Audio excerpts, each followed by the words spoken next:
Hello, welcome everybody. It's a pleasure for me to welcome you to our second Carbon Lunch. And thank you all for joining us to learn more about carbon capture and storage in the industrial and power sector. We're very happy because carbon capture and storage finally gains the spotlight it deserves. My name is Lee Beck. I'm a senior advisor at the Global CCS Institute. The Global CCS Institute is an international think tank led by members including governments, companies, and nonprofits. We're currently represented in 7 countries, but were originally founded by the Australian government. We now work in the UNFCCC International Governance Mechanism, as well as with the largest emitters to accelerate the deployment of carbon capture within an energy transition that reduces emissions to zero by mid-century. However, Carbon Lunches actually is co-hosted by the Global CCS Institute, the Carbon Utilization Research Council, and Industry Group, which is led by Executive Director Shannon Angelski, whom you're going to meet later, and the Carbon Capture Coalition, which is co-hosted by the Great Plains Institute and the Center for Climate and Energy Solutions. Unfortunately, the co-directors Brett Crabtree and Jeff Gobek couldn't be here today, but the Carbon Capture Coalition is a group of stakeholders that advocate for carbon capture and storage. These 3 groups came together earlier this year to develop this program, Carbon Lunches, which is a series of briefings to really do 3 things. 1, educate on carbon capture and storage. 2,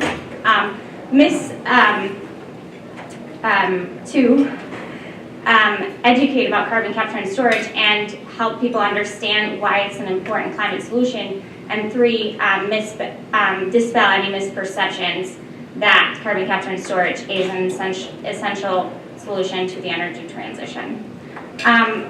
We're very grateful for our supporters that include the Center for Climate and Energy Solutions, the Great Plains Institute, the Clean Air Task Force, ClearPath, the Bipartisan Policy Center, Third Way, and the Citizens for Responsible Energy Solutions. The first briefing we held a couple of weeks ago on March 28th, and we discussed the Intergovernmental Panel on Climate Change 1.5 degree report, as well as the International Energy Agency's Global Energy and CO2 report. And what became really clear is that while 2018 was the worst year in terms of emissions to date, carbon capture and storage is really needed as part of a raft of solutions to reduce emissions to zero by mid-century.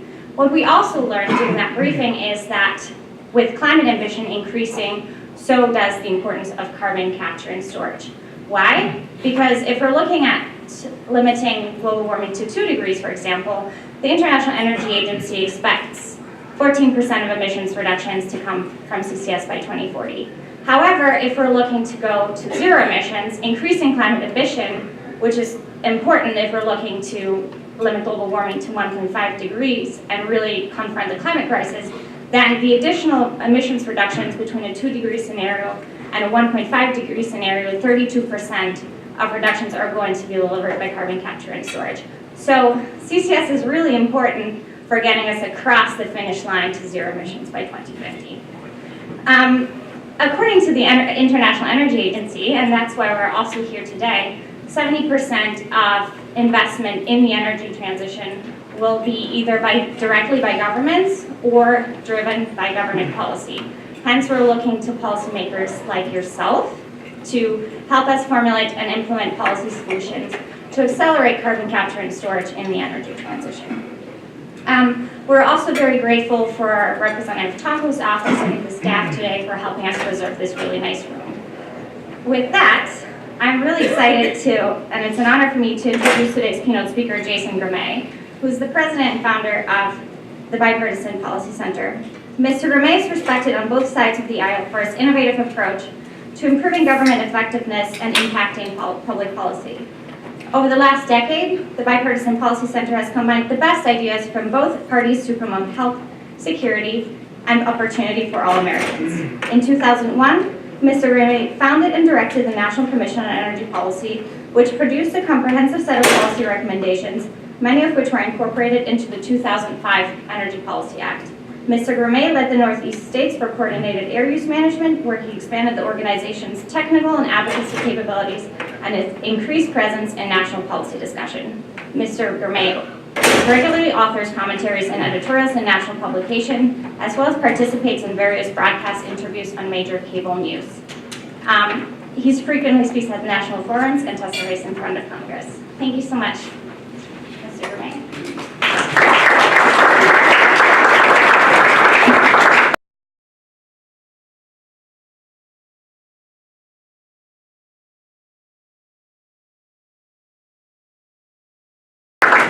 Thank you, Lee. It's very nice to be here, see a lot of old friends and frankly a lot of new faces, which I think is exactly what this conversation needs. As Lee indicated, I run something called the Bipartisan Policy Center, which does make me a genetic optimist at this moment in American political history. But I think actually there's some reasons for optimism, even in the highly freighted energy and climate debate. I'm going to share some thoughts about that with you. Essentially, I think there are four really highly nuanced reasons why carbon capture, use, and storage are pretty critical. They're economic reality, engineering reality, ecological reality, and political reality. So I'm coming in with a soft sell. What I want to do is give you a little bit of a sense of what, how I unpack that, and then hopefully set up the rest of the discussion, which will probably be a little more anchored in technological insight. So economic reality. Last I checked, there were several $1 trillion of existing valuable infrastructure that power our economy. Most of it somehow connected to fossil fuels. And I think it is the economic might and dynamism that the United States of America brings to the world, which is going to really be essential to solving the challenge we have to transition to a low-carbon economy. And it would be really dumb to screw that up. You don't accelerate the future by messing up the present. And so I think that there is a rather growing recognition that we are going to be relying on fossil fuels in one way or another to power our economy for decades to come. And we have to do that consistent with the climate imperative. And so from an economic basis, I think the recognition that we have to find a way for fossil fuels to be part of the solution is something that we think is reasonably obvious. So engineering reality, and I never took an engineering class, so I'm going to speak about this for 2 sentences, and just as a setup for Ron, I've never met anybody who has suggested to me you can run a cement or steel plant on electricity. I think there are, regardless of what you think about the potential for CCUS on coal or the imperative for the future of natural gas, there are certainly aspects of the 21st century economy that are going to always have some aspect of fossil fuels involved, and again, I think that makes this something we need to be paying attention to. Maybe most important is the ecological reality. Lee mentioned the IPCC study, a recent IEA study. Some of you will remember back in the last 18 months of the Obama administration, DOE produced something called a mid-century climate study. Every single one of these studies has 2 basic conclusions: that we need to essentially decarbonize the economy, getting down to a net zero emissions, and that we have to use every technology we know and several that we don't know yet to get there. And we simply cannot achieve those kinds of ecological necessities based just on what we have in our toolkit, and we certainly are going to have to rely on decarbonizing the fossil fuel sector, advanced nuclear, direct air capture, and other ideas that we think are important and under development. And then finally, what I probably care about most is political reality, because the Bipartisan Policy Center is fundamentally committed to the notion that American democracy can still solve problems, and that pragmatic steps are there and available to unite what have been different views. And we now have an alignment between ecological and political reality. Because the political reality is, unless we broaden the energy and climate debate to consider both existing fuels and the breadth of solutions, we're not going to develop a political coalition that's going to be able to act in the time frame that's necessary. And unless we develop those solutions, we're not going to be able to develop solutions that achieve the ecological goals. So for the first time in quite a few years, there's actually a much better alignment in this discussion than we've, I think, seen for a while.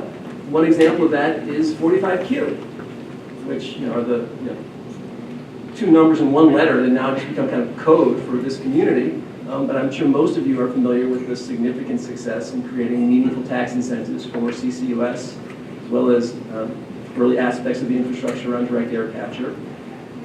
So winning is fun, right? I mean, one of the problems we have in these buildings right now is there's not a lot of winning going on. It's actually kind of exhilarating to put deals together and make progress and build coalitions and build trust and create partnerships. And what we saw around 45Q was a coalition that had not existed before. And it's frankly the first actual achievement in the energy and climate debate in several years. And it has created, it is why we're here today. I can tell you that if it wasn't for 45Q, I don't think there'd be nearly as many people in this room. And in terms of the momentum it creates, we're seeing it all around us. You see now in the House Science Committee an effort to move forward with this fossil energy, we call it FERDA, but I guess it doesn't really exist yet, but some fossil energy research effort on the Senate side. Bipartisan support for the effects bill has just come forward. The next iteration of the Use It Act, which again is kind of building upon 45Q, has been introduced in the House and the Senate.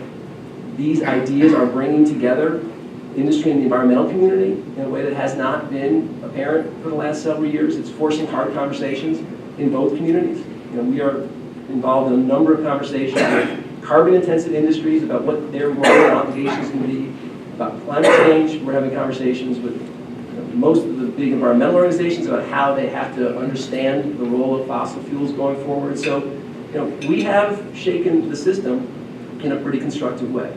And I think that gives me optimism because democracy is a momentum sport. It's like college basketball. And this is a room that has the potential to build some of that momentum. So just kind of wrapping up the big picture, this is about technology inclusion, right? That is the metaphor that has changed the debate recently. That is the idea that has taken a lot of people who I think were opposed to action on climate and said, well, look, you know what? We're open to a serious discussion. And while there are still many voices arguing that climate's not a real issue and many voices saying that the answer is to eliminate fossil fuels in 8 or 10 years, they're loud, but there aren't nearly as many of them, right? The real conversation we're hearing both sides of the aisle is it's time for serious people to have a serious conversation. If you look at the letters that are being submitted by Republican members in the kind of aftermath of the Green New Deal, it's like, hey guys, let's have a real conversation, right? Enough denial about science, but we can't have denial about economics or engineering. Let's have a real grown-up discussion. And this, I think, really motivates that, which is the constructive goal. And I'll just kind of end by saying, well, the future's now. It doesn't exist by itself. We are going to have to work to create a really dynamic ecosystem for innovation. And technology doesn't scale itself, right? So I think once we have more confidence that there are real solutions here, I think you're going to see more openness to the kinds of complementary policy that's going to be necessary to bring those technologies forward at the scope and scale that we're going to need. And the insight is not a new one. At the Bipartisan Policy Center about a decade ago, we created something called the American Energy Innovation Council, which is a group of about a dozen CEOs who have been making the basic drumbeat argument that we need to triple federal investment in energy R&D. And there was a lot of interest in that for a while. There wasn't a lot of interest in that for a while. And guess what? The band's back together, right? And we're having real discussions now with people who actually have pens that get to sign checks saying it's time to think about a real different kind of, pick your metaphor, moonshot, breakthrough Manhattan project for technology. And I think that the CCUS idea, both substantively, economically, and politically, is really the engine for a lot of that discussion. So I am delighted to see a full room on a sunny Friday afternoon in the windowless basement. It's like Vegas, right? There's no windows, there's no clocks. We can keep you here for hours. But it really is, I think, encouraging, and it's really just nice to see the folks behind this. And I will actually finally end with the reflection that one of the big problems with technology policy is we're kind of a fickle country. We get really excited about something for 3 years, then we get less excited about it, we have administrations change, and the arc of innovation requires a certain kind of dedication. And this is a shout out to CURC, because Shannon and I were just like 20 years, the Carbon Utilization Research Council has been actually talking about these discussions in substantive, evidence-based ways for 2 decades. And that has been the resilience and the consistency in this discussion while governments be flipping back and forth. So I just really want to acknowledge and thank you for everything you guys have done to get us here today. Thanks, everybody.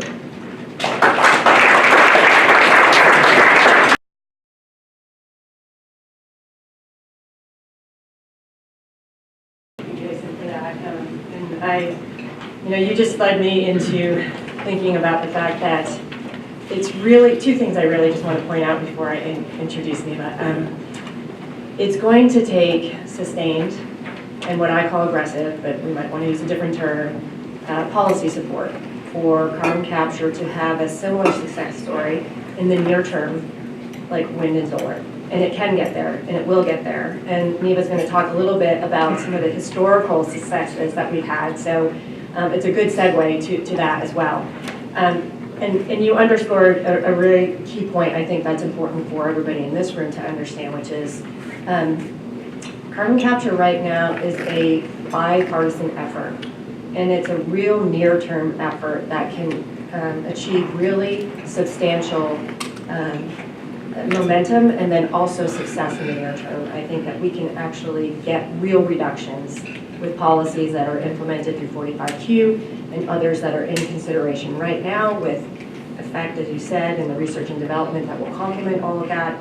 So I think that this is one area where we can actually achieve and advance on climate policy together. So I just wanted to underscore that, and thank you for your keynote and your comments, Jason. So what I am really pleased to do right now is to introduce CURC member, the Electric Power Research Institute, and with Neva Espinoza.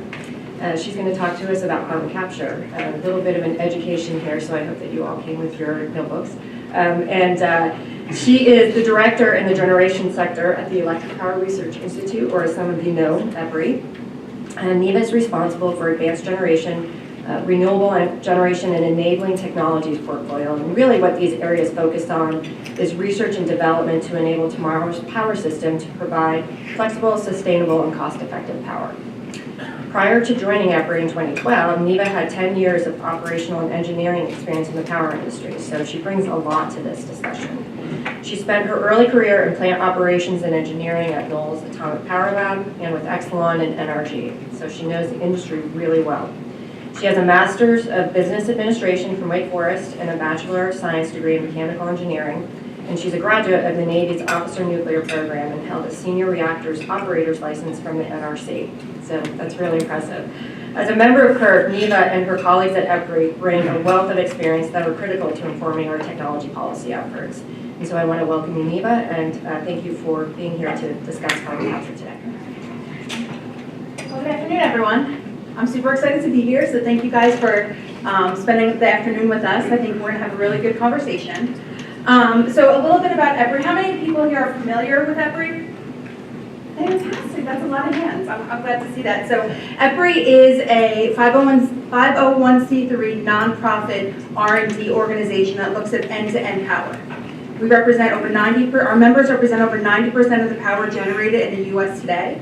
We're also a global company, so about 30% of our funding comes from international members.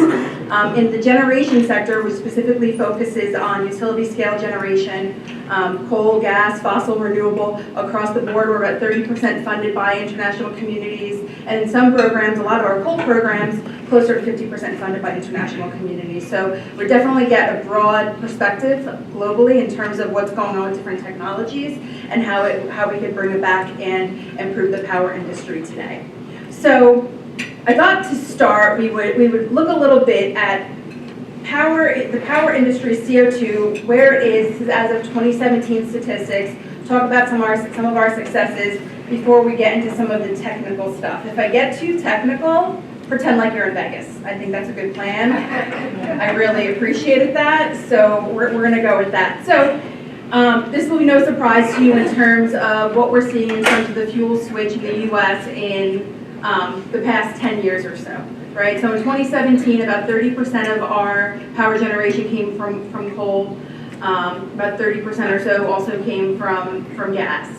20% or so from renewables. Most of that is hydro. Actually, closer to 18% renewables. Most of that is hydro. The remainder of that, maybe 6% wind, 1.5% solar or so, and then a solid 20% nuclear power. So if you look at CO2 emissions that come from the industrial sector alone, 68% of those emissions come from the power industry, right? Which is why we kind of have our whole thing just talking about power generation today. So for all industrial CO2, 68% come from power. Of that 68% that come from power, 69% of that come from coal. and the remainder comes from gas with other things here and there, right? So if you look at the amount of CO2 emitted in 2017 from coal and gas plants, 1,783 million metric tons of CO2. That's a lot. 1,783 million. That's a lot of zeros, right? Which came from about 1,300, 1,400 sites. 325 of those sites, which put out 69% of that, were coal, and about 1,200 or so of those sites were gas sites, right? So you can get a feel for how much more CO2 comes out of a coal asset than out of a gas asset, which is probably not a huge shock to anybody here today, right? So when you look at that, we can't just assume that we're not doing a good job, because actually we're doing quite an amazing job. If you look at CO2 emissions since 2005, although they have gone up, 36 different nations reduced their CO2 emissions, and the U.S. accounts for 44% of those net reductions. And 80% of those net reductions came from the electric power industry, right? So the net reductions that happened in CO2 since 2005, 35% of them were due to the electric power industry, and you can see the breakdown there for the other impacts. So we've had a lot of successes, and we've done a lot of great things. Now, what's led to this? A lot of things have led to this. Primarily, those CO2 reductions from 2005 were due to two things. One was efficiencies, and the other was fuel switch. Right? We've had a significant fuel switch since 2005 that's led to that. So let's start with a little recognition. Let's go back 20 years. Okay, this graph, it's an engineering graph, I'm sorry, but it's not that hard to look at it if you think about it. So you have the blue line. The blue line is SO2 emitted in millions of tons. The green bars are CO2 emitted in billions of tons. So it looks like SO2 is bigger there. It's not. I just don't have a scale big enough to put it all in one graph, right? CO2 is significantly larger than SO2 there. But look what SO2 has done over the past 20 years. What has made that happen? It's not just fuel switching, FYI. It's technology, right? It is the technology that this industry has adopted that has made a remarkable change in some of the emissions that we have put out into the atmosphere, right? So SO2 reductions in the past 20 years have been 85%. CO2 reductions about 10%. Again, most of that is due to fuel switching, and that's with an overall increase of energy output of about 8%. So we can do this again. We can do what we did for SO2 with CO2 by partnering together, by doing the right R&D, and by putting the right engineering practices in place. So the easy question on that is, well, why don't we just do exactly what we did for SO2? It seems like it worked. Why don't you just go and kind of, chemicals, go put those things out together and make them work together? But unfortunately, it's not that easy, right? So why not use the same technology? Look how great it worked for SO2. If you look at, this is the 3-year mean wet sulfur deposition in the U.S., the one on the, left for you guys from 89 to 91, and the one on the right from 2009 to 2011. It's a visible change. You can actually see that.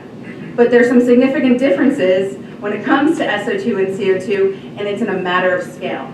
Right, I said on that first slide, one color graph was in millions, the other color graph was in billions.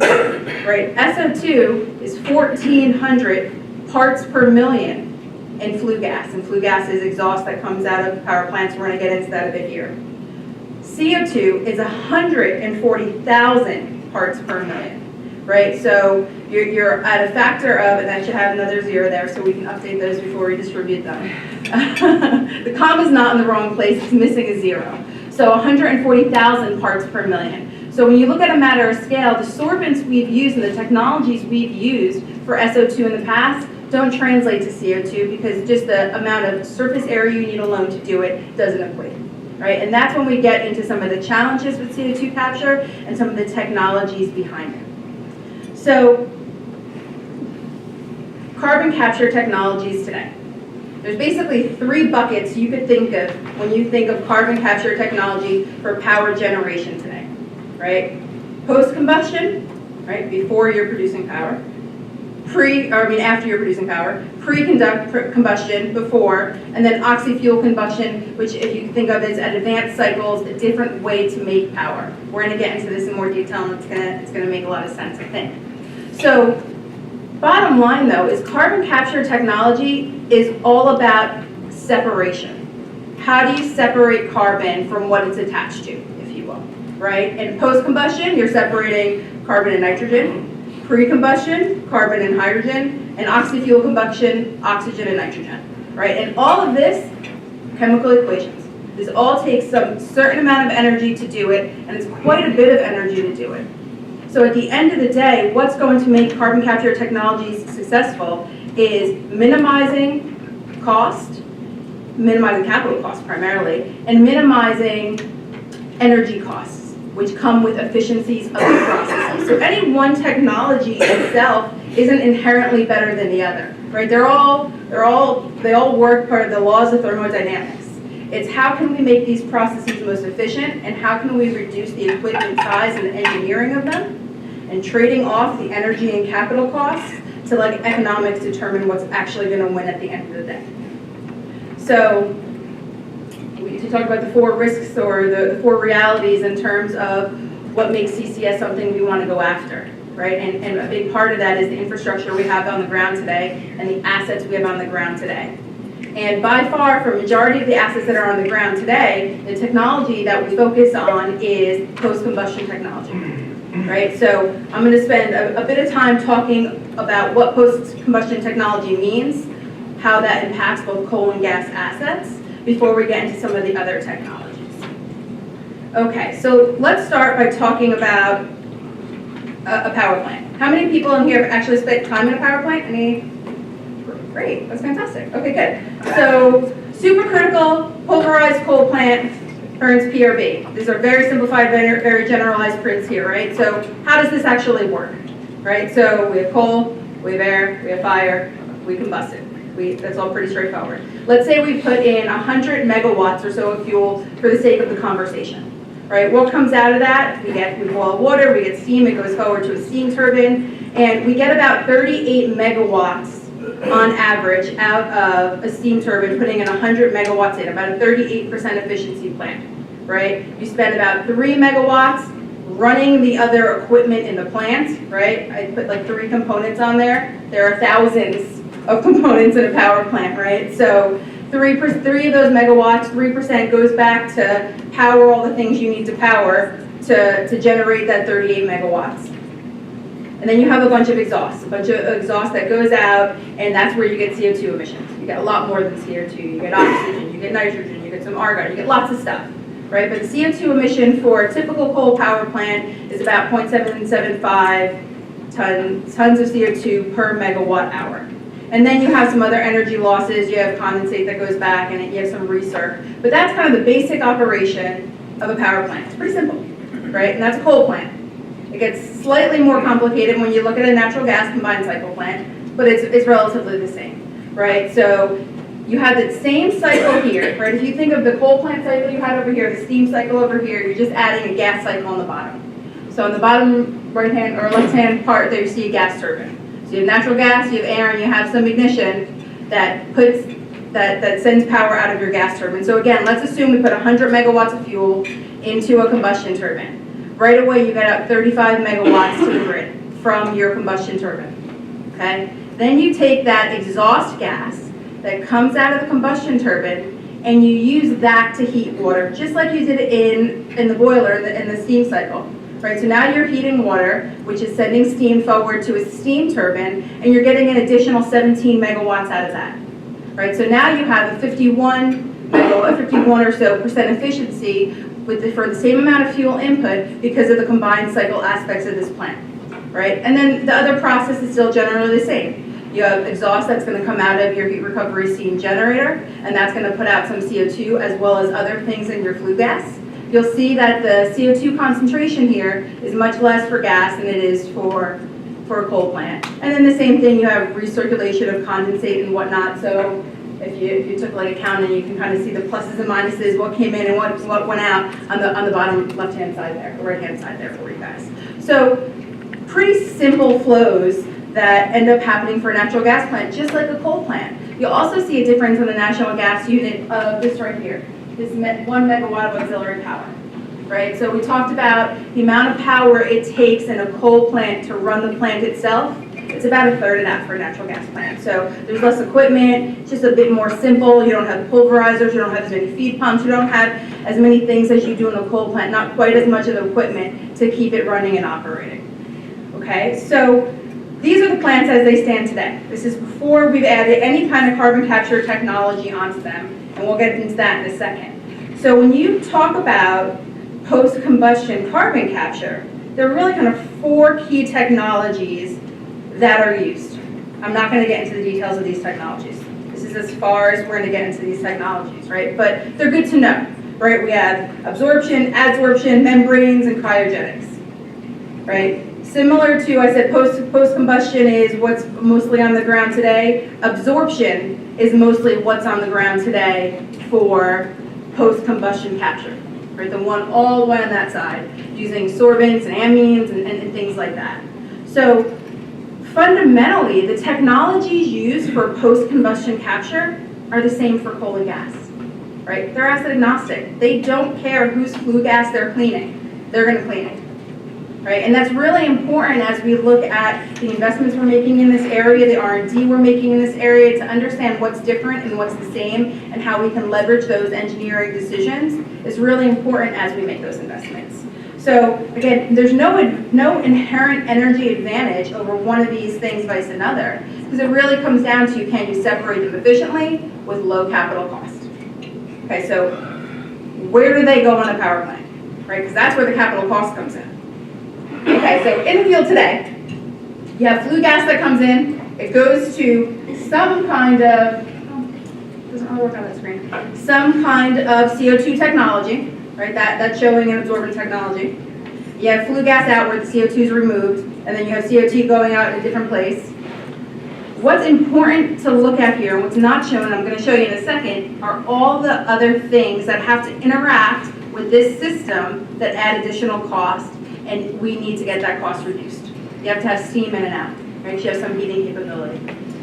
You need to have power in and out, right? So that auxiliary power I talked about with the power plants, where the coal plant was 38% efficient and the gas plant was 51% efficient, you need to steal some of that power and send it here. And water. You need water for cooling capability, right? So all resources that impact efficiency and add cost to these plants that we really need to better understand and better optimize. So now let's take this and put it on a plant. And for the sake of simplicity, for the slide having room to put stuff, we're going to put it on a coal plant, okay? What's not shown on this, for the simplicity of it, is all of the environmental controls that are currently on coal plants today. And everyone's a little different, right? But generally, over the past X amount of years, we've installed SCRs, we've installed ESPs, we've installed FGDs or scrubbers, right? We're taking out NOx, we're taking out ash, we're taking out SOx, which, excuse me, leads to that the graph I showed you guys in the very beginning, right? That's how we've gotten there. So post-combustion, that gets added after all that. That's where it goes, right there, okay? Now when you do that, you need to make some changes to your FGD. That takes some cost. When you do that, you need to have changes. You have to pull steam from your steam turbine up into your post-combustion capture system, which means you have to make investments on that steam turbine, and you're taking some efficiency away from that steam turbine, right? So when you look at the theoretical idea of how much energy it will take you in order to do this, how much energy you need to steal from this plant, if you will, right? Just like that aux power. Theoretically, based on the amount of capture you have, if you're looking at doing 50% carbon capture, 1.47 megawatts. 100% carbon capture, 3.79 megawatts. You'll see it is a non-exponential growth, right? So the more capture you take, it doesn't cost you tons and tons and tons more, right? But most things are designed today, when we talk about it, we typically talk in the 90% capture range. So you're talking about 3 megawatts, theoretically, an 100 megawatt system to capture that CO2. In reality, we expect it to be about 4 times that. right? And that's what we've seen to date. So now you're talking 12 megawatts off of that 38 megawatt plant, right? And that doesn't necessarily include some of the losses you're going to have when you go and you make changes to that steam turbine, right? So this just shows you a typical steam turbine that may be in the field today. This is part of the LP and IP, low pressure and intermediate pressure parts of the steam turbine. And this is the area where you actually have to make a tie-in. So steam turbine looks small in this picture, but most of you have been in plants, you know the steam turbine is not small at all. It's very, very large, right? I had a picture here and for a while of me standing next to a steam turbine, but I deleted it. I can email it to you guys if you want to see it. Okay, so that's the area that you actually tie into the steam turbine, right? So and what I don't capture here is water, right? So you're using more water, you're tying into your steam turbine, so you're taking some losses there, and you're also taking some of your auxiliary power and adding some more auxiliary power for this technology, right? That being said, you're leveraging an asset that's on the ground today. You don't need the capital cost of rebuilding that asset, and there's lots of value in doing it. So I'm not going to draw this for a gas plant. So what are the core similarities and differences between a coal unit and a gas unit, right? Why do we care? What do we look at for R&D? Well, for a coal unit, you got your flue gas. It has contaminants. CO2 is about 12 to 15%, maybe 14% of the flue gas. Okay. The natural gas unit, much lower CO2 content. That sounds like a good thing, except it makes it actually harder to pull the CO2 out, right? Because there's less of it in there, so it's harder to find. So it actually takes significantly more energy the lower amount of lower concentration of CO2 you have in your flue gas. Which is why when we'll talk about some of the technologies in a little while, it's how can we separate the CO2 so it's in higher concentrations so we can strip it out of there, okay? And then for natural gas units, there's also other things like you could potentially use some of that CO2 cycling back into the gas turbine to try to up that concentration. So that's kind of a unique aspect of natural gas that we could potentially be looking into. But really what it comes down to at the end of the day is there is significant overlap between adding this technology to coal or gas, right? Which is great news because all the work we're doing goes twice as far. Okay, but separation processes, they're the same, right? We talked about the 4 technologies, they're the same for coal or gas. The amount of energy required, the amount of capital costs required, the power plant integration, right? The power plant integration can't be ignored because it's rather complex, right? So you're going to change the way you operate these units. Power plants today, the importance of them being flexible, having the ability to load follow, not only just follow load, but shift up and down relatively quickly to respond to change on the grid based on just the changes of what's on the grid today and a lot of our intermittent power sources.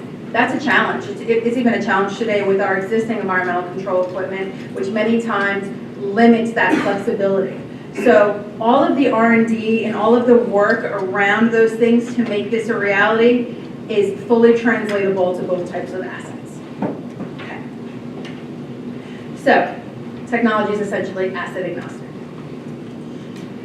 So post-combustion capture on power plants today. Right? We see 2 things out here today. I'm not going to go into this, but I believe you guys are going to hear about this in one of your future briefings. But what I really want to point out here is the size of the capture technologies. So let's take a look at this one over here, the Boundary Dam facility. Boundary Dam facility is up in Canada. It's run by SAS Power. Okay, you'll see here in the slides it says 139 megawatt emitted net out of 730 megawatt coal. Right, so that's telling you that the capture technology for, I think there's 4 coal units at that site, I believe. Right, one of those coal units is 730 megawatts, and we're capturing 139 megawatts of CO2 emitted, if you will. So we're capturing from basically less than half one of those coal units. When I talk about capital cost, this is the capture facility. Right? So that's a lot, there's a lot of build, it's a lot of capital cost to capture less than half of the CO2 emitted from one of those coal units. This is why we need to do R&D, right? This is why we need to better understand the technology. because doing that allows us to get those capital costs down. And again, I said it's between energy and capital costs. How do you reduce both of those things? I'm not going to go through all the other pieces on that slide, but I'm sure Shannon said what you'll talk about it in a future briefing, and I'm happy to chat about it with you guys at some later day. So, carbon capture technologies today, right? Going back to the slide we started with. So we said we had post-combustion, we just kind of discussed that. Pre-combustion and oxy-fuel. Let's get into these next two technologies kind of together, because they're kind of complicated and they're advanced cycles. We're not going to go too far in the weeds on them, but we'll start with pre-combustion. And we see this in IGCC facilities. There's IGCC facilities out there today.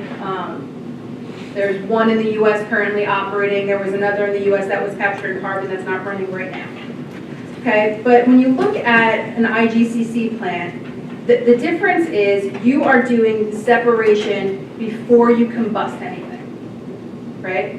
So we are trying to separate CO2 and hydrogen on IGCC units. And we do that with an air separation unit and a gasifier, right? So just like I showed the other assets earlier, you start with air, you start with some kind of fuel, in this case coal, right? Before you put those two things together into any kind of power to combust it, you're going to take the air and you're going to separate oxygen from it, right? And that oxygen is going to go with your coal, and your coal is actually treated before it goes into this gasifier, which will give you a syngas, right? A syngas, in this case, has a lot of sulfur in it, so it has to go through some technologies, a cooler, and that sulfur gets removed and it takes the SO2 out, and then you have a clean syngas that goes to your gas turbine, and then that whole cycle is really no different than the cycle we talked about earlier, right? But the difference is the CO2 is in a much higher concentration, and therefore it's easier to get out of the air, because we talked about if there's more of it, you can find it more easily, it takes less energy to pull it out from where it is, right? So that's kind of the fundamental pieces around IGCC. There could be some high capital costs there, and there's a lot of complexities with it, right? It's a big chemical. A lot of people think of some of these technologies as large chemical plants, right? If you come out of the power industry, for sure, even the investments that we've made in terms of SOx and NOx and ash and whatnot, people look at that as large kind of chemical plants that are in the back end of their power plants. And that's going to continue, right? Because these are the technologies we use to pull these things out of the air, out of the flue gas. So that's a little bit about IGCC. Let's move on. Oh, actually, you know what? I didn't tell you about the carbon capture piece of it. So that's the IGCC plant on its own, okay? Now, when you add carbon capture into it, you actually add another reaction. So there's some more modules in here where you add another reaction and you pull the CO2 out super early. Right, so it's higher concentration CO2, and you pull it out where you pull out the sulfur, so you can take that and do other things with it, whether you want to sequester it, utilize it, advanced oil recovery, whatever it may be. All right, let's move on now to oxy-fuel combustion. All right, so what I did is this little picture is the same picture we used before with a typical coal plant, okay? And let's just slowly step through the differences between this plant, an existing coal unit, and what oxy-fuel combustion really does. Simplified. Okay, so what we've talked about so far, we have air, we have coal, we ignite it, we get some steam, that creates power, we get some flue gas, and that puts out some CO2 and other things. 12 to 15% volume of CO2 comes out of that flue gas. Okay, so with oxy-fuel combustion, you are trying to separate oxygen and nitrogen. Again, all in an attempt to get a higher CO2 concentration. So how do we do that? Okay, we do that by separating air. Okay, so with oxy-fuel combustion, you add an air separating unit on the front end of this, and you separate nitrogen and oxygen. Right? This is actually pretty expensive to do. It takes a lot of energy to do. Okay, oxygen and fuel is then mixed. And it's a pretty typical power plant from there. You have oxygen and fuel that's mixed. Again, steam goes off and sends power. Your flue gas now has closer to 80% volume CO2, much, much easier to catch. You have a CO2 purification unit, and you can pull the CO2 out that way. Okay? The problem with that is it runs really, really, really hot. right? So because of that, there's been another step which adds some capital cost here in terms of recycling that flue gas to minimize those temperatures, right? So the basis of oxy-fuel combustion is really utilizing cleaner air, if you will, just oxygen for that combustion, so you get higher concentrations of CO2 and you can pull out that CO2 easier, right? Because we said the higher the concentration of CO2, the easier it is to pull out, the lower capital cost, the less energy it takes. Okay? Now there's been a lot of excitement and a lot of conversation recently about the Allen cycle. How many people are familiar with this cycle? A couple people. So what's really exciting about this cycle is it uses supercritical CO2 as the working fluid, right? So we've been talking about using steam as working fluid, we've been talking about using gas as working fluid, right? This cycle has kind of wiped away everything we've done in the past and looked at how can we most simplify the capital costs in here, reduce the amount of equipment, and use the CO2 to create energy, right? So you start off with an air separation unit, just like we did on the oxy cycles, right? Where you are taking out your oxygen, and you start this process with oxygen and natural gas, right? And your combustor goes up to a gas turbine, just like it did. But in this place, and you see the heat exchanger, we drew a little big. This is actually called a recuperator, but heat exchanger just exchanges heat in a different way. What this actually does is it takes the CO2, it sends it back through into the combustor. So now instead of using oxygen to combust with natural gas, you're using CO2 to do it, right? And we said creating oxygen out of air is a pretty expensive proposition to do, right? So this cycle allows us to use a majority of the CO2 back in the cycle, create power, and then you still have some CO2 you can recover. You can either we can do whatever you want with it. You can use it for VOR, you can sequester it, whatever you may need to do. So a lot of really exciting things around the Allen cycle. This is something that could potentially be a game changer. There's a lot of people that are making investment in it, and something that we're watching closely at EPRI, and I'm sure you guys are too, to see how this plays out over the next couple of years or so. Okay. So when you look at investments made, and this is a lot of what we do at EPRI, right? We're a research and development organization, and you look at the different TRL levels that are out there. It takes quite some time to get from something that's in basic research, just an idea, to full commercial scale. These technologies are out there full commercial scale today, right? They need to be improved for sure, and there's a lot of new technologies and new advancements that are being made, right? But the sooner we start, the way better we are. We are already very, very, very far down that path, right? We have lots of examples of basic research where we do modeling and we try to understand all the different types of technologies and amines and chemical developments that can be within a given capture technology that can be put on plants today. We have a huge amount of smaller pilot projects around the world that are looking at different capture technologies. And then we have quite a large amount of larger scale demonstrations around the world also where we continue to make strides in capture and try to get further and further along to get as many of these things in development as we can.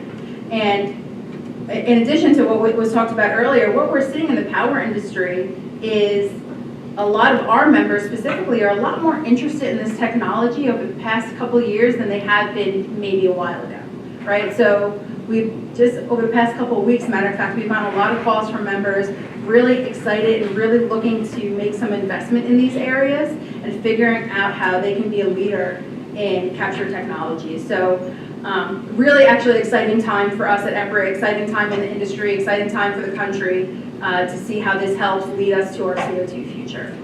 So just some closing thoughts as I close out here. So CCS is a pathway to the energy future, right? It'll play a vital role. It already plays a role today, but it'll continue to play a vital role going forward, right? A diverse energy future is a great place for us to be. The technologies are asset agnostic, right? It can be leveraged for both coal and both gas. I think that's a really important thing to understand and appreciate as we make investments here. But it's going to come down to optimal economics, Right? The technologies at the end of the day that are going to win are the technologies that will increase the process efficiency and that are going to reduce the equipment size. Because as you saw in the pictures, it takes a lot of equipment. It's really big to capture some of this CO2. The smaller we can make it, the more efficient we can make it, the better off we're going to be. And then collaboration and R&D needs, right? Bipartisan is a huge part of it. From the R&D side, though, doesn't just take any one type of engineer. It takes all of them. It takes mechanical engineers and chemical engineers and power engineers and geoscientists. I mean, it is across the board. All the players need to be part of the conversation and part of the process of taking us to the future with CCS. So with that, I don't know if I went over my time here, but any questions, or do that later? I'm sorry? We'll hold the questions. So thank you for your time here. I appreciate it. Thank you, Neva, so much. I think this was a really fantastic presentation. So now we're going to move to the other big sector of emissions, and that's the industrial sector. And with that, I'm really honored to introduce a former Global CCS Institute employee. He used to serve as our global lead for carbon capture technology.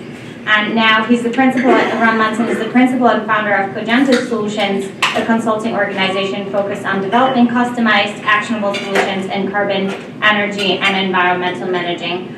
Ron was formerly a senior engineer contracting to the National Energy Technology Laboratory at NETL in the U.S. Department of Energy, which you all know. At NETL, Ron supported greenhouse gas emissions mitigation research, development, and demonstration programs. This included support for DOE's programs all along the commercialization pathways from process concept through demonstration. He's also a chemical engineer. And yes, so we're going to look into industrial applications right now. Thank you so much. Well, thank you, Lee. I appreciate it. Appreciate Lee and Shannon and Mike for helping put this together today. I heard that, I wasn't here for the last briefing, that was about a month ago, but I heard that the inducement that Shannon offered to bring people into this briefing was lots of process flow diagrams. So the fact that there are as many of you here as are here, I'm really impressed and I really appreciate it. So let's go ahead and get started. Lee mentioned that Cogentiv Solutions consults in a lot of different areas around carbon management, carbon capture, of course, but also carbon utilization and reuse. And I help DOE with their research programs and with project development efforts as well. So there's going to be some overlap in my presentation and in Neva's, but hopefully that just helps to reinforce some of the concepts that we're trying to get across here today. You know, if you look at the International Energy Agency's projections as far as what's going to be necessary to meet different targets, different greenhouse gas emission reduction targets, Neva mentioned before that for the 2-degree scenario, or maybe somebody else mentioned this, but that about 15% of the emission reductions associated with that scenario are going to need to come from CCS. And of that 15%, or of that emission reduction associated with CCS, it's split among the power sector and the industrial sector. And so globally, power accounts for about 40% of total emissions. The industrial sector accounts for about 20 to 25% of emissions.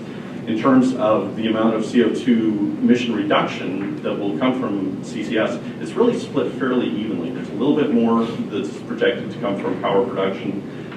So just over 50%, just under 50% is projected to come from industrial sources in the 2°C scenario.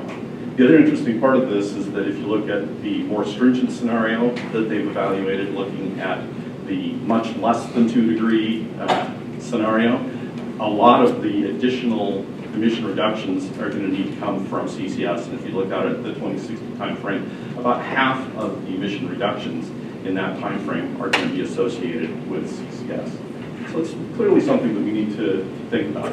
Now, Neva kind of started this discussion talking about the importance of concentration of the CO2 in a gas stream, and the importance that has in terms of being able to remove that CO2 from the gas stream. And so I put together a Right, that doesn't work very well. Okay. I put together a little explanation of how that works. And so if you think about gases and start with gases in a box, in this top left box over here, and say you have nitrogen represented by the blue dots and CO2 represented by the green dots, and in the box you have a divider, and so you're keeping them separate. To remove that divider, the gases are going to spontaneously mix together, and that produces entropy, it produces disorder, and so you lose some energy associated with that. The gas separation process is reversing that. It's taking that mixed gas and separating it back into its components, and it takes energy to do that. And that's a real important part of what we're trying to get at with CO2 separation. This plot over here on your right shows how that energy is required as you get to lower and lower concentrations of CO2. And we need to talk about this as well. And the interesting part is that as you get to the lowest concentrations, the energy required goes up really quickly. And that impacts the cost associated with CO2 separation. So, it's important because there are a lot of different sources out there, and the concentrations associated with those different sources vary considerably. And so in the air, we're talking about 400 ppm, about 0.04%. Really low concentration in the air. It's going to take a lot of energy to separate the CO2 out of the air. In gas-fired power production and coal-fired power production, the concentrations are about 4% in gas-fired power production, 11 to 15% in coal-fired power production, still relatively low. Sectors like cement and steel have slightly higher concentrations. Cement on the order of 22%, steel's a little bit more than that, but in the same ballpark. So slightly higher concentrations. Then you start looking at some of the other industrial sectors out there producing different products, like ethanol or ammonia or natural gas processing. What you see there is really high concentration gas streams. And so, again, going back to this principle of the cost increasing as the concentration decreases, for these sectors with the high CO2 concentrations, the costs are going to be lower. So if we think about how that has played out in the real world so far, this is a diagram from the Global CCS Institute's status report.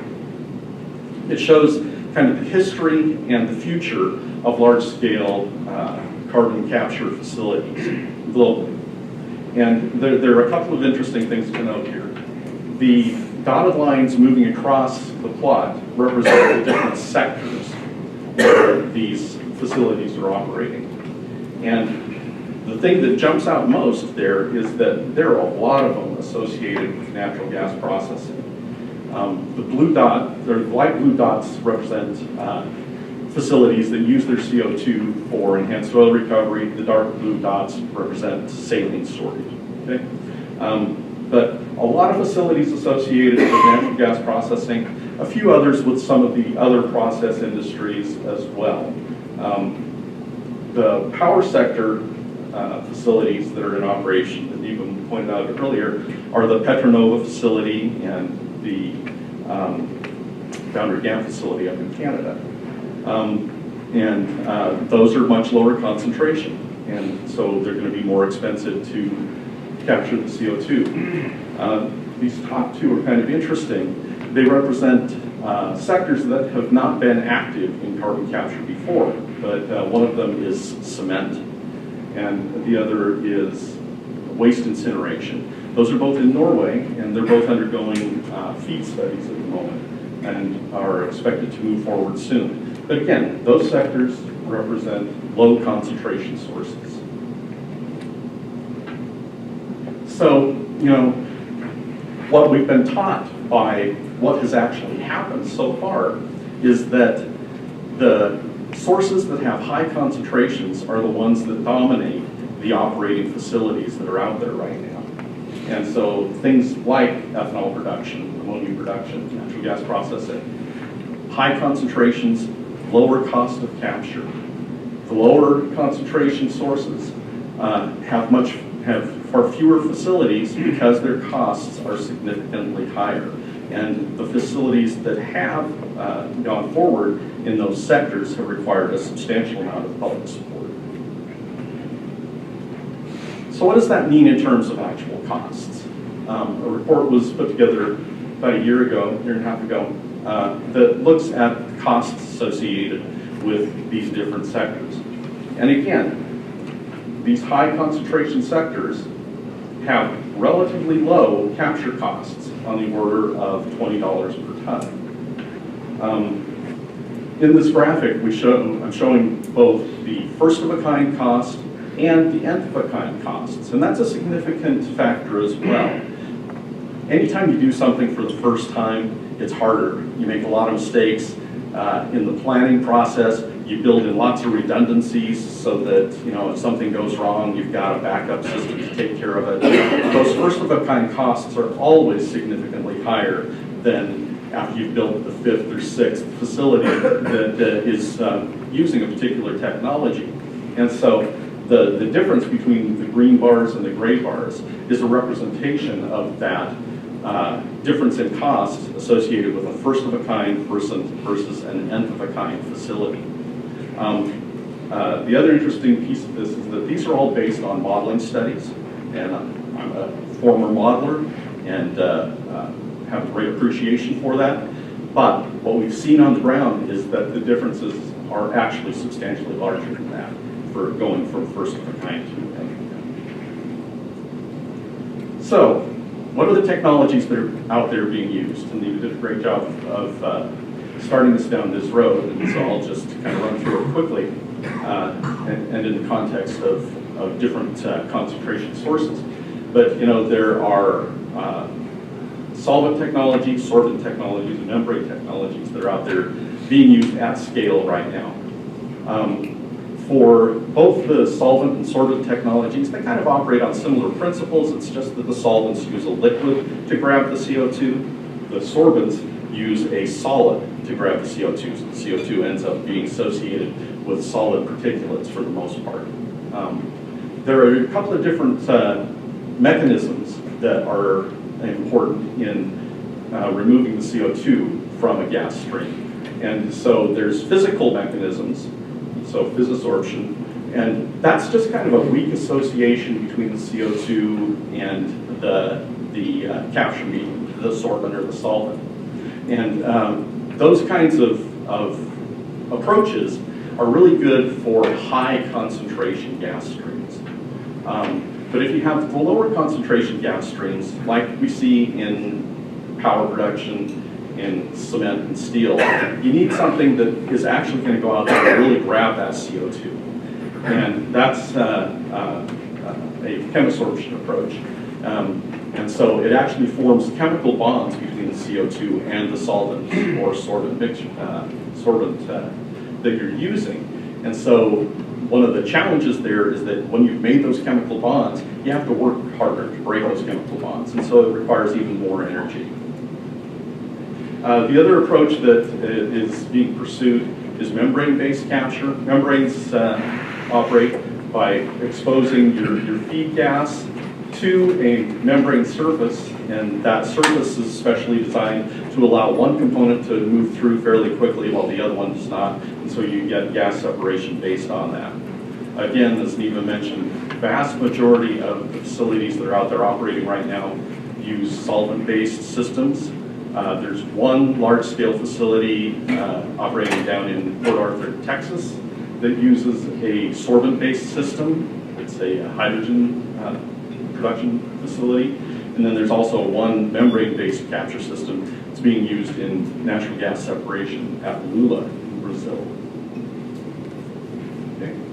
So these next few slides, I kind of want to go through and look at some of these specific industrial applications to kind of reinforce what I've been talking about in terms of the cost and the ease of capture in these different systems.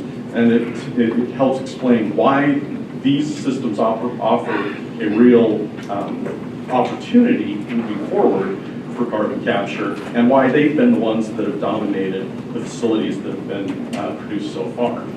So, you know, one of the sectors that we talk about is natural gas processing.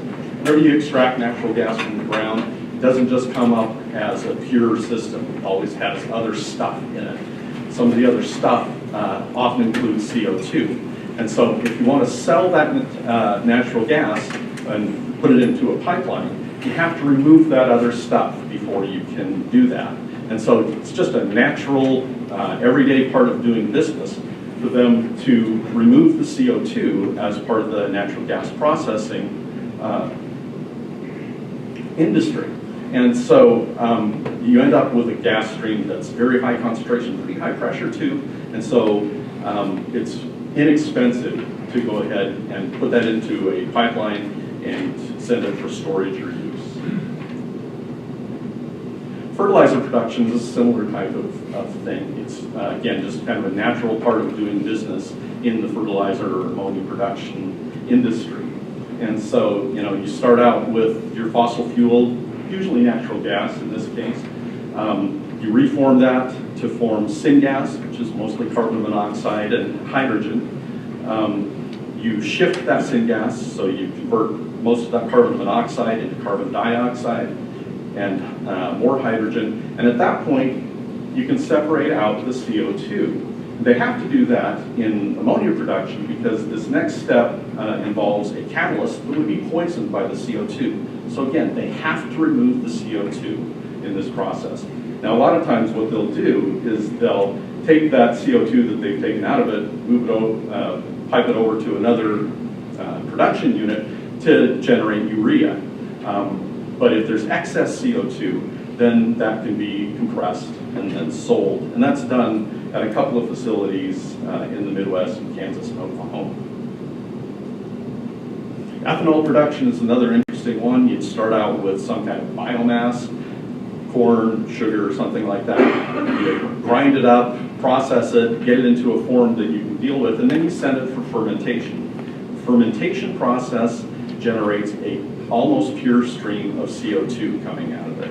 And so, you know, it's about 99% pure. The only thing you need to do with that in order to transport it or for use or for storage is to take the water out and compress it. And so, again, it's a very low-cost opportunity to separate CO2. And again, you see several facilities that are doing that. They're not all at the same scale as the processes that we're talking about. That's another common feature of industrial separation, is that they're often not at the same volumes that you'd see associated with power production, but you still need to get at it somehow. Hydrogen's an interesting opportunity as well. Hydrogen is something that has received a lot of attention in Europe, a lot of attention in Asia as well. So production of hydrogen with CCS hasn't received as much attention here, but I think it deserves more attention. It's the same process as you start out with in ammonia. Typically you start with natural gas, reform that, form syngas, treat that syngas to generate more CO2, and then you can take that CO2 out of the system using techniques. It's at high concentration, and you can use techniques that don't require a lot of energy, and so it's a low-cost opportunity. There are other CO2 sources within a hydrogen production process and other places where you can remove the CO2, but this one, the syngas, offers the lowest cost opportunity, and it still gets you nearly 60% of the CO2 that's generated in a hydrogen production process. So if you were building a facility, wanted to be able to remove a significant portion of the CO2 generated, that's where you'd start.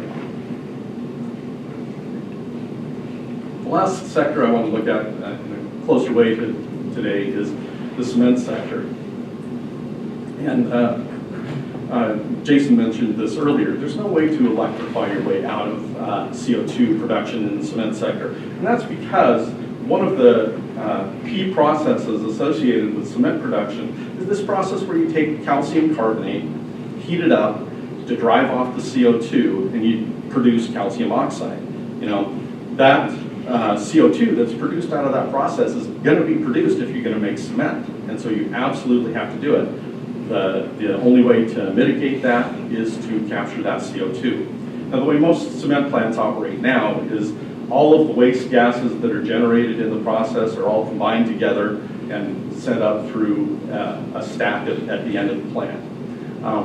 And at that point, the concentration of the mixed gas stream is 20–25%. There's a real opportunity, though, with this process to kind of separate out that calcium carbonate to calcium oxide production process and capture the CO2 that's generated there while it's at the high concentration. And there's a pilot facility that's operating in Belgium right now, where they're doing exactly that. And so I think that there, again, is a significant opportunity to reduce emissions from cement production. You won't catch all of the CO2 by doing that, but you get about 40–50% of the CO2 that's associated with cement production. And so, you know, just to summarize quickly, you know, there are really significant opportunities in these different high concentration sectors to move CCS forward. And so they're inexpensive, you know, relatively inexpensive, and incentives are in place just with 45Q that might help move operators toward pursuing CCS.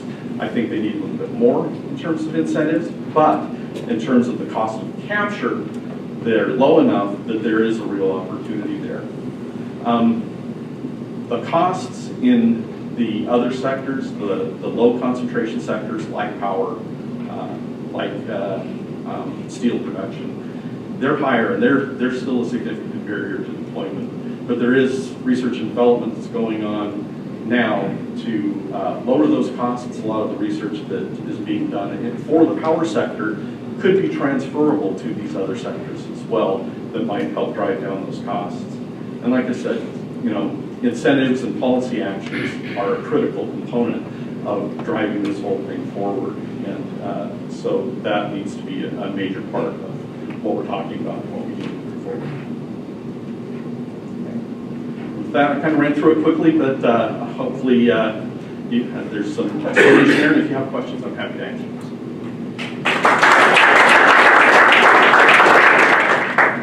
Yes. So thank you very much, Ron. And I'll invite you to ask any questions. Neva, please also feel free to come up front. Ask away, since we held them since the beginning. So. Question for Ron on that last slide. Do you see if there's higher uptake of these high concentration removal, do you see benefits spilling over into the lower concentration? Are they using similar technology? The technologies, the actual separation technologies are typically a little different because you can use technologies to get at these higher concentration gas streams that don't do a good job of grabbing the CO2 out of lower concentration gas streams. Where there is a benefit, though, is kind of the associated infrastructure that would go along with it. So, for instance, if you started getting CO2 from a lot of these industrial facilities that need something to do with it, you need pipelines or some way to transport that CO2 to its ultimate use, whether it's enhanced oil recovery, storage, whatever it is. So there are kind of these ancillary benefits that are really important, but from a technological standpoint, they're going to be different.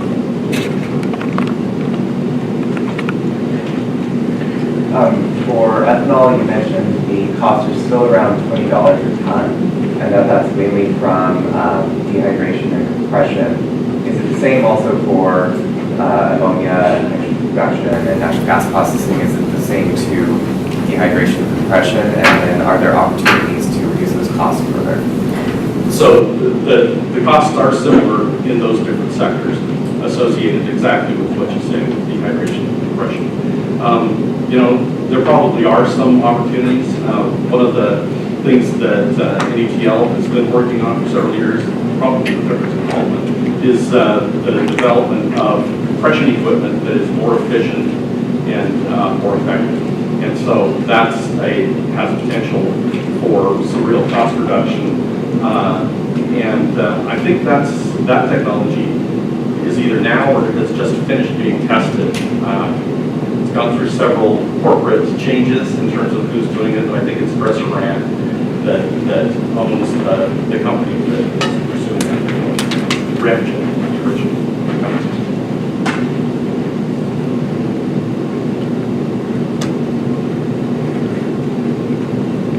Are these projects usually on company balance sheets or financed through special purpose vehicles? That's a good question. Yeah. So the recent projects, and especially those in the lower concentration sectors, actually like but correct me when I'm wrong, please. So the recent lower concentration projects all had some significant public financing, and probably would not have moved forward. In fact, if you talk to the principals involved, they said the public financing was an essential element of them moving forward with those projects. The earlier ones, there are projects, EOR associated projects that started in the 70s and have been operating ever since then, using typically natural gas processing, CO2 from natural gas processing. Those are money makers and have been for a long time. And they started because they saw an opportunity to make money out of using that CO2. I would agree with all that. I would say that we are starting to see the power industry side players that have not necessarily been interested in the past to make any investment from their own balance sheet, starting to make investment, but only through joint ventures or public funding, government funding, things like that. How much of an effect would a federal carbon tax have on the economic or the commercial viability of these technologies?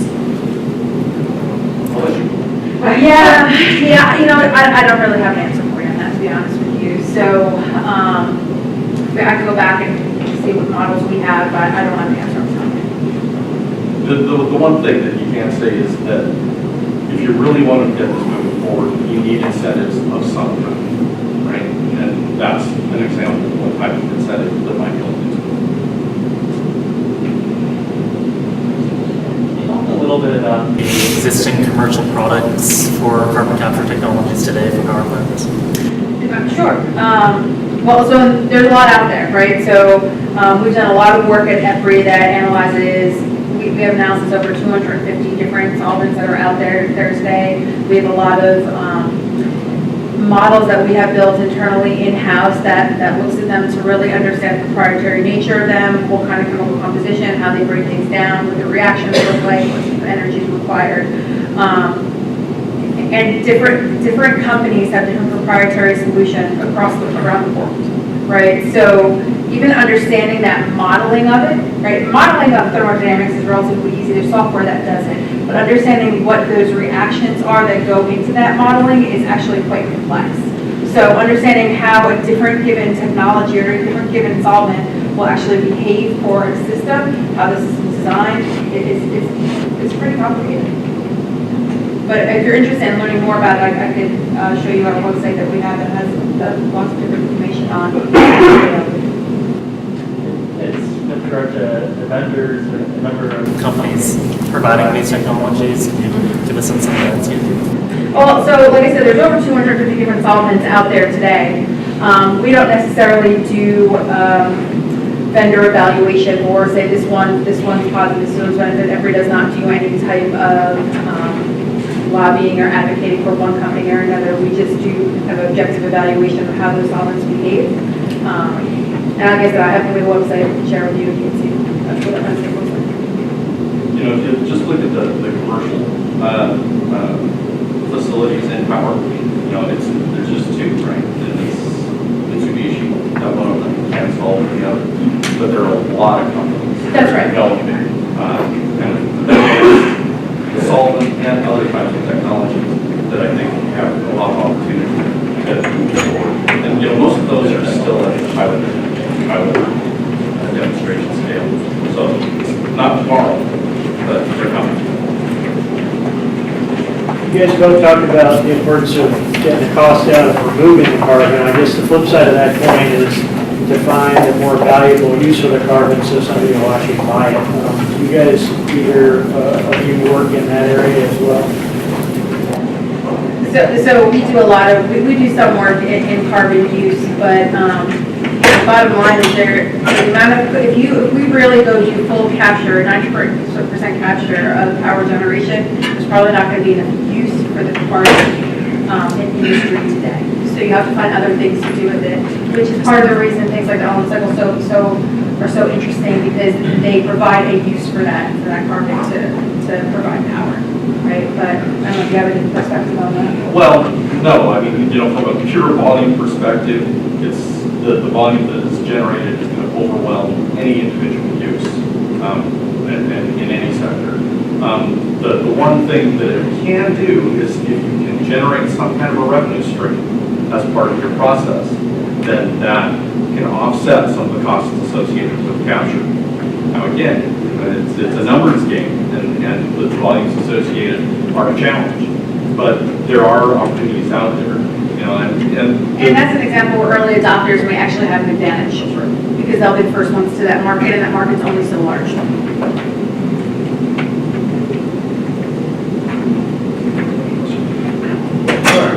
I was really interested in that panel piece you're talking about. A lot of this is really in that basic research phase. What are some of the technologies that you're keeping around that make you really excited?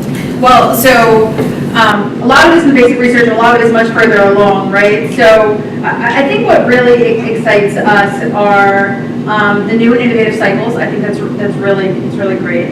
And I think the improvements we've seen in modeling capabilities, which allow us to really understand how different chemical solvents behave before actually going into demonstrations and pilot projects, is really going to help us accelerate that innovation and make sure we're investing our money in the right thing. So in the basic research space, I think understanding the chemistry and the thermodynamic reactions and getting really solid models is very, very important. Thank you. In terms of making sure that there's somewhere to actually store this carbon, is there going to need to be an associated infrastructure investment, say pipelines or other sorts? Yeah, there is. There's no question. You've got power plants and industrial facilities all over the United States, all over the world, and the area. There are some areas that have really good storage capacity and availability. Some areas that don't have real great storage capacity. And so in order to understand how to handle all of that, you're going to need some mechanism to do it. And that's part of what I meant in response to one of the earlier questions was, if you look at these industrial sources, they create an opportunity to get that process started. If you capture an industrial source and build a pipeline to send it to somebody who might want to use it, or somebody who might want to store it, that starts the process along in terms of getting right-of-ways and permitting and that sort of thing that is needed to build out a large system that is going to need to be place. I'm sure there'll be a series later on storage, so I would recommend it when it comes to that, there's really more information there.